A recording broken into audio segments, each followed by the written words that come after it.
Welcome to our continuing series, Questions and Answers from Sri Aurobindo and the Mother, Part 7, on Needs and Delight, from the Mother. Question: how can one receive from the divine what one is in need of? Mother: what do you mean by what one has need of? You turn towards the divine and you say, I am in need of this relation. I am in need of this affection. I am in need of this knowledge. I am in need of this material advantage. But are you sure that it is a need? I mean, a true need, and not rather an impression, a desire, a movement altogether ignorant? You know nothing about it. Not only that, but generally you do not make the experiment sincerely.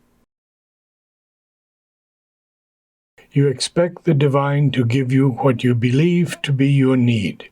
Most often you do not even ask it of him, and at the same time you look for the satisfaction of your need in the life around you, through all sorts of external means.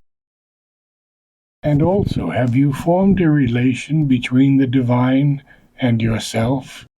Do you think of him? Do you turn to him with at least a certain sincerity in your attitude? No, you do not. And in fact, you reverse the roles. Far from trying to know and obey the divine will, it is your will that you want to impose on the divine when you tell him, I have need of that. And you do not ask him even whether he would like to give the thing to you. You say, I have need of that. Therefore, that must come to me. I have a right to it. The task of the divine is to give me whatever I am in need of. Otherwise he is not the divine. But the divine, being the divine, knows a little better than you what you are in need of, your true need, and it is that he will give you. All the same, if you insist upon imposing your will, he may grant what you desire to enlighten you, so that you may become conscious of your error. You may understand that it was not a need according to truth. In such a case, generally more evil than good results, and you protest, why has the divine given me a thing which hurts me? Forgetting wholly that it was you who asked for it. And if, on the contrary, the divine does not give what you desire, you protest still. How is it? I asked for it. I have need of it, and I do not get it. Whatever the divine may do, you protest. Protest always. But if instead of all that, you have in you simply an aspiration, an urge, an intense and ardent need to find what you conceive, more or less rightly, to be the truth of your being, the source of all things, the supreme good, the answer to all seekings, the solution of all problems. If you have in you this intense need and aspire sincerely for its realization, then you will not say to the divine anymore, give me this or give me that, or I need this, I need that. You will say, do for me what is required, and lead me towards the truth of my being. Give me what you, in your supreme wisdom, see the thing needed. Then you are sure of not making a mistake and not receiving anything that may harm you. One can take another step forward towards the truth, but that implies such perfection in self-surrender and self-giving that it is irrelevant to mention it here. The attitude of trust of which I spoke to you just now is already in itself a very much truer approach than the attitude which consists in telling the divine, I need this, give me. For in reality, very few people know truly what they need. Very few. The proof is that they are always in pursuit of the fulfillment of their desires. All their effort is towards this end, and each time a desire is fulfilled, they pass to another. And when you have sought much, made many mistakes, suffered more or less, met much disappointment, then sometimes you begin to be wise and ask if there was not some way to get out of the ignorance of desires and needs. It is then the moment to open wide your arms and say, here I am, take me, and lead me to the true path.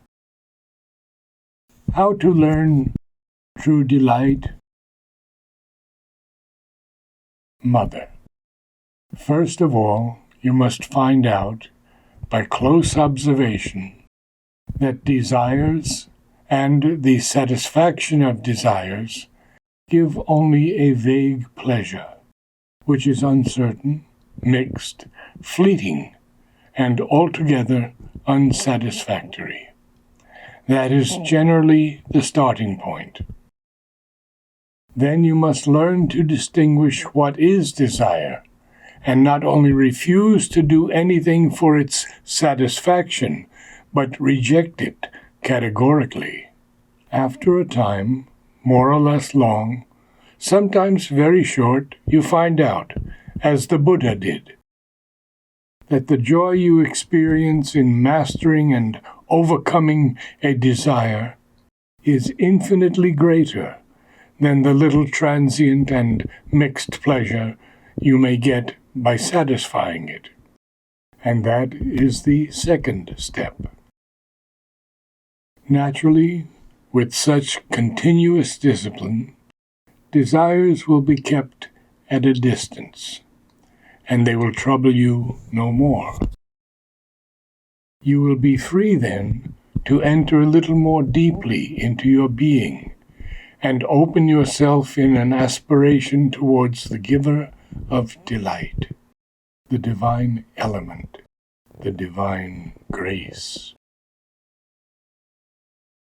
If this movement is done in a sincere self-giving, that is to say, if you give yourself, if you offer yourself without expecting anything in return, you will feel then a kind of warmth that is sweet, intimate, radiating, that fills your heart and is the forerunner of the true delight. Afterwards, the way is easy. I must add, however, that if you follow this discipline with the aim of finding the delight, you will delay its coming, for you introduce into your effort an egoistic element. It is no more an offering, it is a demand.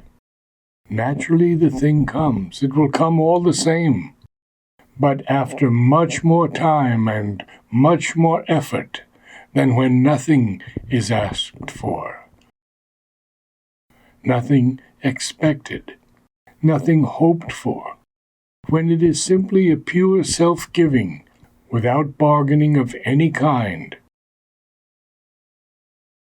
when it is a spontaneous aspiration and need, the need of being divine. That is all.